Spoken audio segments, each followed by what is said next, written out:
Kumita na mga boss. Ito, may panibago tayong ginagawa. Isa itong Honda CR-V. Ayan. Palit compressor tayo mga boss. Dahil, yan. Ano na. Metal to metal na siya. Black oil na siya. Okay. Ito ang mating bago. Kamukha.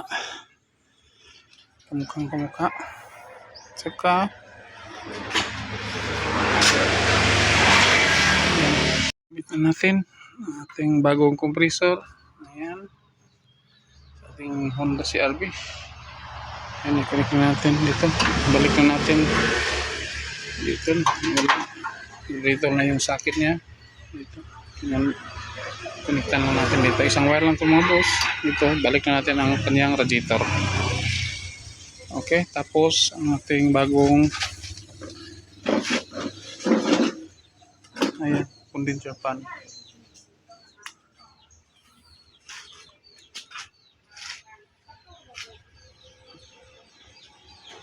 Ayan, kabit na natin ang bago nating condenser mga boss. Ayan, isa dito.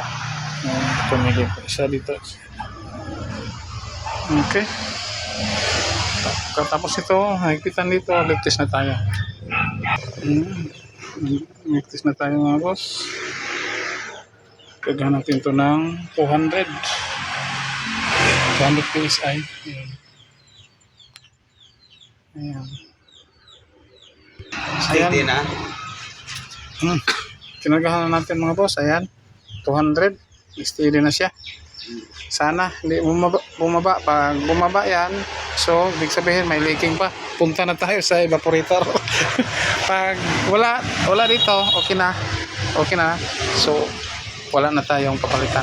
Karga na tayo ng Freon vacuum. Tapos karga na ng Freon. Okay, abangan mga boss.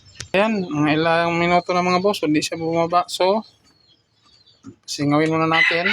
Dagdag na tayo ng mag-vacuum na tayo.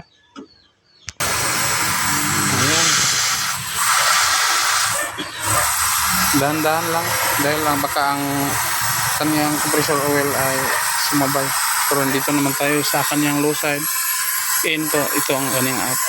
Dito lalabas ang compressor oil.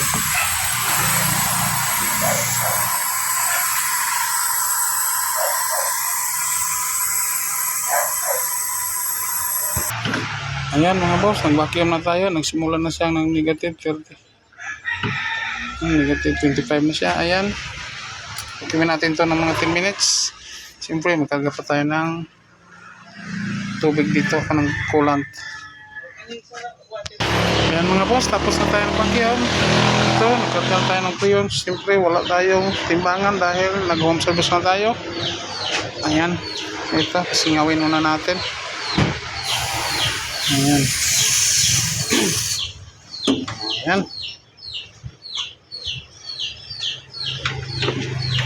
Siyempre, dagdag tayo. Karga tayo dito ng 50.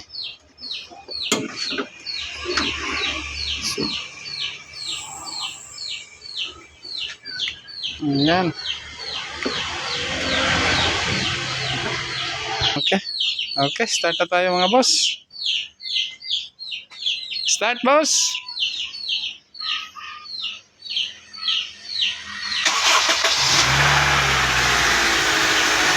Ayaw na sa RPM.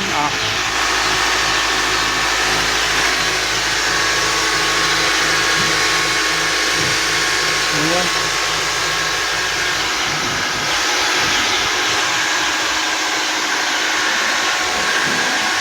Bukag tubig boss. Okay, AC on. Ayan, tumalo na siya. Sana hindi yung vacuum. Ayan, nag-on na siya mga boss. Tanda pa tayo.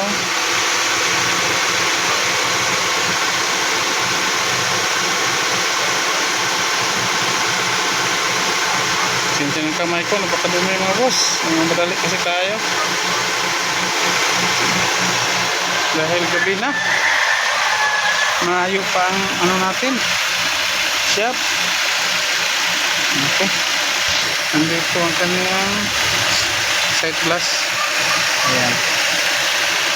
Okay, lumalamig na dito mga boss. Ayan, ito ang setting natin. Siyempre dito naka-3-port lang tayo sa ating blower. Ito nag-pull tayo dahil nag-testing pa tayo. Dito punta sa ating noo. Ayan. Okay. Ito ang kanyang debugger to. Punta tayo sa harap. Dagdag tayo mga boss. Ayan.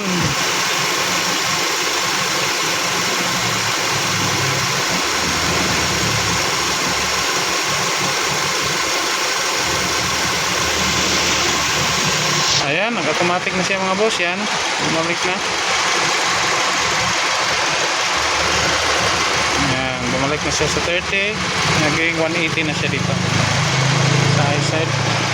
Okay, kalamig na dito mga boss. Ayan, nagpa-fog na ang ating ka-start pa lang natin. Ayan, dito sa likod. Ayan, dito sa kabila. Ayan, kailangan natin ng thermos scanner nito mga boss. Dahil dito sa salamin pa lang super lamig yan. Kitang-kita na. Okay, success tayo sa ating ginawa. Ayan, nag-automatic na siya. Antayin natin na mga ilang segundo mga boss. Yan, mag-automatic na ito.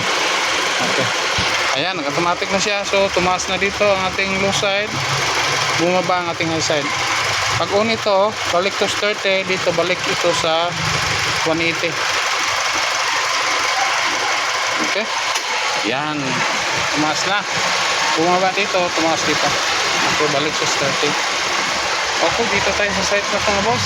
Ayan, yan, kita natin na clear na siya. Yan, wala na siyang slightly bubbles. Hindi na siya slightly bubbles. Kanina slightly bubbles. Ibig sabihin nito, full na ang ating refrigerant. Okay, dito mga boss, yan, automatic na siya. Yan, dito nagmumoist na siya. Yan, super lamig. Okay, ito na mga boss. Yan, ito, super lamig na dito. Napupros na si Busing dito. Ayan, ayan si Busing. Shout out kay Busing. Busing, kumusta ang lamig? Okay na ba sa'yo? Okay naman. Okay. Okay. Salamat Busing. Salamat sa tiwala. Okay. Nalinisan natin to mga boss. Bagong cabin filter. Ayan, dito. Wala nang problema. Ito na lang ang fan niyang problema, kaniyang problema. Mahina. Papalitan natin ito ng bago. Ayan. Mahina na siya. Pero super lamig pa man naman siya sa loob. Pero dumating din ang panahon na mag-stop yan. So papalitan lang natin. Okay? Okay, balikin muna natin dito boss. Success na tayo sa ating ginawa. Thanks for watching and don't forget to like, share and subscribe. Burns Car Air Specialist. Thank you and bye bye. God bless us all.